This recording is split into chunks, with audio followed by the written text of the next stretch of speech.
karagdagang kabuhayan. Ito palagi ang naiisip ng ating mga OFW. Kaya naman maging ang mga kapamilya, tutok na rin sa pagdadagdag ng kabuhayan. Ano nga ba ito? Usapang pangkabuhayan sa Bantay OCW, ang boses ng OFW mula po sa GPRS, ang Global Pinoy Remittance and Services. Makakausap natin si Ginoong Henry Gaerlan, ang Franchising and Marketing Manager ng GPRS. Sir, welcome po sa Bantay OCW. Magandang araw po. Oo, bumubulusok ha ang franchising business ng GPRS. Anong sekreto mo? Ang sikreto lang po dyan is pinapakita po natin sa publiko na ang negosyo po ng GPRS madaling kunin, madaling kayo maging magnegosyo, madaling pong i-operate yung franchising business ng GPRS. Okay, pag sinabing GPRS, ano nga yung serbisyo ulit niyan, sir? Remittances, unang-una po yan. Meron po tayong bills payment, meron po tayong ticketing, meron po tayong e-loading, and soon to come po yung ating courier services. Lahat yan online? Yes. Online. And ito pong, ilan na po ang franchising ninyo? Nako, meron na po tayong mga 800 outlets nationwide. Luzon, Visayas at Luzon, Mindanao. Visayas, Mindanao. Pwede ba sa abroad yan? Pwede rin po. Ah, talaga?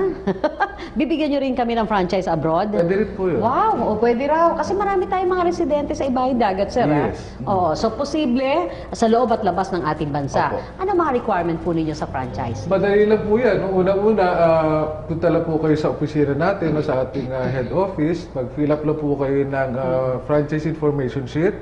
Tapos mag-undergo lang po kayo ng interview with me para po ma-check natin kung you are capable of doing the business. Ano po ba yung idea ninyo sa isang negosyo? Ano po ba yung idea ninyo sa franchising business?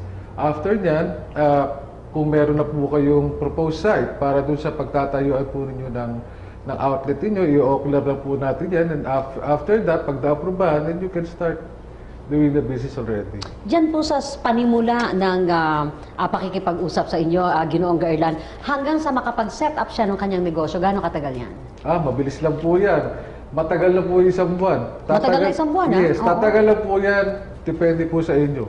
Yung pong lisensya, paano po? Kukuha pa ba sila sa mga local government? Yung pong kanilang business permit, they will have to get that from their local municipality. Oo. However po, meron din po kasi silang lisensya na makukuha galing sa Central Bank o sa Bangko Sentral ng Pilipinas. Sa inyo na galing yon? Kami po magpapacilitate po nun. O mahirap yung kasi pag individually sila nag-a-apply, hindi Yes, po ba? opo.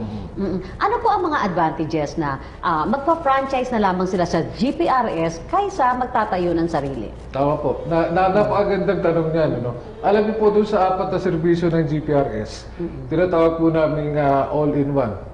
Pagka po doon pa sa remittance business po, if you take it separately, yung apat na negosyo na yan, kayo ay gagastos ng kulang-kulang 4 na milyon. Oh, Magninegosyo ka ng remittance, siguro gagastos ka may 1 milyon.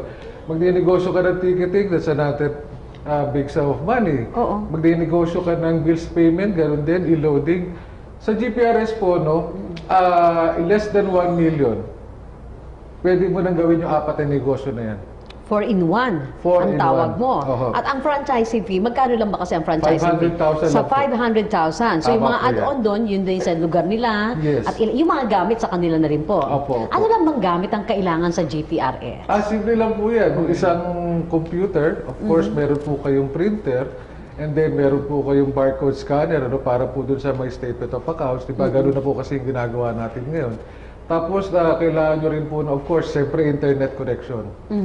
Pagka meron na yan, immediately you can start the business already. Naku, yung bawat bahay ata ngayon may internet connection. Oo. Diba? So pwedeng i-turn yan into business. Yes, Oo. yes.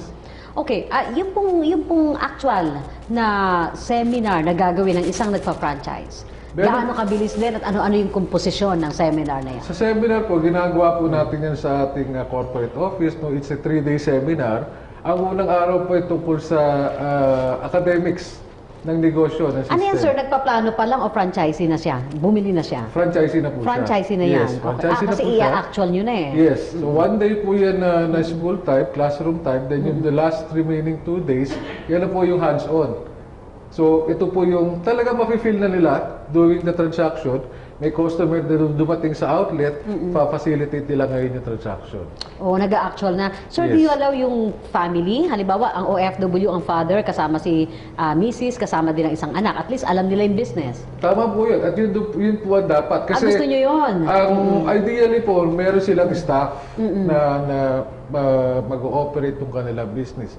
However, mas maganda po talaga kung sila rin mismo umaattend sila ng seminar para nagkakaintindihan po sila, yung owner, yung franchisee at saka yung staff.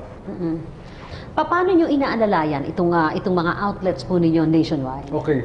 Meron po tayong ginagawa na outlet auditing regularly, kung saan po yung isang representative po natin pupunta yan sa outlet.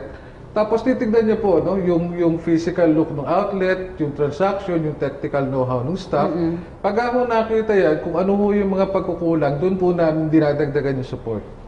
Halimbawa po, napansin namin na kailangan mag-retraining ng staff. Maaring nakalimutan niya kung ano yung tinuro ng seminar. Inaalok po namin mag-retraining sila uli. Ano po usually ang nagiging problema ng mga franchisee? Pagka nawala ko yung interconnect connection. Ayun lang. Yun lang po. Mag-offline sila. Apo. Naku, naalala ko si Mr. Pascual eh. Pag hindi ka Pag online, hindi ka online, offline ka. So patay ang negosyo pag offline. Yes. Pero ilang minuto lang naman yun, di ba? Pero pinaliit na po namin yung problema na yan. O, paano? Kasi meron naman po tayong broadband. So okay. with the broadband, tuloy pa rin mo yung negosyo nila, tuloy pa rin yung serbisyo nila. So hindi hihinto. Hindi ko ito. Kung mapapansin nyo sa iba, pag ako nawala ng internet connection, sarado na. Opo. Sa atin po pwede. Doon po tayo magiging iba sa ating mga competitors. Anong requirement ninyo sa outlet? Anong size nung pwesto? Sa floor area po, we require a minimum of 10 square meters sa floor area. Ang tinitignan po kasi natin doon is yung convenience ng customers ng outlet. Gusto Pwede po bang natin... window type na yan? Counter? May Ganun counter lang? naman po Counter yan. na lang. May counter Oo, siya. oo. Siyempre, kung pinapacilitate po natin yan, kung yan i-remittance, gusto natin na komportable Oo. ng ating customer. Gusto natin kasi na maging parang pangalawang bahay niya yung ating outlet, na mawiwili siya na pumunta doon sa outlet natin para kumuha ng ganong klaseng serbisyo. At yan ang pinatutupad ninyo nationwide. Yung ganitong klase ng setup. Tama po yan. Ano naman ang usually nagiging problema ninyo sa inyong mga franchisee? Sa mga franchisee po, kung minsan yung nakakalimutan nila yung ating mga policies, Halimbawa po, minsan nakikita nila yung bulto ng kanilang customer hanggang alas 7, alas 8. May naghahanap ng ganong serbisyo. So kung minsan po yung iba, maaga nagsasara.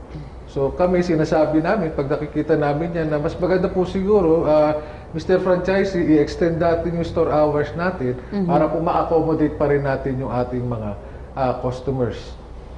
Nag-extend naman po. Yun okay lang yun. Yeah. Manner of payment Banner of sa mga services na yan.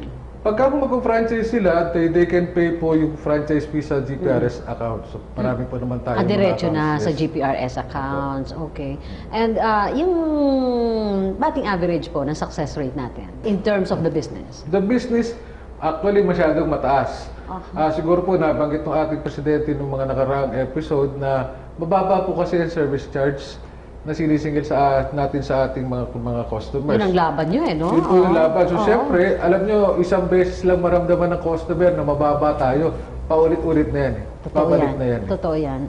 So yung pabalik-balik na yan, nagdadala pa. Nagdadala pa, of course. Kasi siyempre, doon ka na lang magpadala. O kaya yung kanya kamag-anak sa abroad, sasabihin niya, honey, dito ka na lang magpadala kasi mura dito ang service charge tapos madali pa. Totoo kayo dyan, kasi yun lang naman ang chismisan sa abroad eh. Saan mababa? Tsaka Saan po yan, mababa? yan po base sa isang pag-aaral na nakita ko na yung ating 11 million OFWs na merong direct relatives sa Pilipinas na around 77 million. Ang kanila palang problema, ang kanilang hinahanap, hindi yung remittance company dito sa Pilipinas. Ang hinahanap nila, yung remittance company na magre-release ng kanilang padala ng madali. Exactly. Sa iba po kasi, base po sa pag-aaral na ginawa natin, ang problema po ng mga relatives dito, napakahirap kunin nung padala sa kanila. Ang daming finifill up pa the forms, ang dami mong ID na kailangan ipakita. Again, dun po sa pag-aaral, ang pangunahing palang inaasahan ng mga relatives ng OFW dito para sa kanilang daily needs ay yung padala. Pero yung safeguard, nasagot yan ng GPRS. Opo, Oo. yung safeguard po nasagot yan. Wala naman po tayong mga pagkakataon or mga sumbong na natatanggap with regards to security. Hindi po natin problema yun. Sulit ba ang pagninegosyo sa GPRS, Sulit po. Ginoong Garland? Unang-una, hindi pa man din sila nakakapagsimula ng negosyo. Sa isip pa lang nila na ininegosyo nila ang GPRS business, nakatipid na kagad sila eh. Aha. Kung babalikan natin sinabi ko kanina, pag kinuha mo yung apat na negosyo na yan ng hiwa-hiwalay, close to 4 million ang gagastusin mo. Dito, less than 1 million. So doon pa lang, kung meron kang 4 million, ito lang pala yung investment. So yung remaining amount ng 4 million mo, pwede mo pang gamitin sa iba. Yan, sa kapital na. Sa Usapin pa kapital. lang yan ang kapital. Eh, yung Yes. inisipan na, tested na, Yes. subok na siya, hindi ba? So, yun yung bentahan ng Yun yung- pagpa-franchise. yes, yes. Oo. Abay, ano pang hinihintay natin? Ginoong Garland, anyayahan ng ating mga kababayan sa loob at labas ng ating bansa na mayroong business opportunity kasama ng GPRS. Go ahead, sir. Opo, sa ating pong mga kababayan dito sa loob at saka sa labas ng Pilipinas, naanyayahan ko po kayo na tangkilitin itong alternatibong negosyo para po sa ating lahat. Ito po yung GPRS or Global Pinoy Remittance and Services Incorporated. Ito po ay ginawa ng isang Pilipino para sa mga Pilipino. Maraming salamat. Thank you very much po. Si Ginoong Henry Garland, mga kaibigan, ang Franchising and Marketing Manager ng GPRS. At katulad nga po ng paanyaya, maging ni Ginoong Manny Pascual, ang kanilang Pangulo mula sa Global Pinoy Remittance and Services. Ito na ang pagkakataon ng ating mga kababayang magnegosyo, maghanap buhay, subok na. Para sa ating mga usaping pangkabuhayan dito sa Bantay OCW, ang boses ng OFW.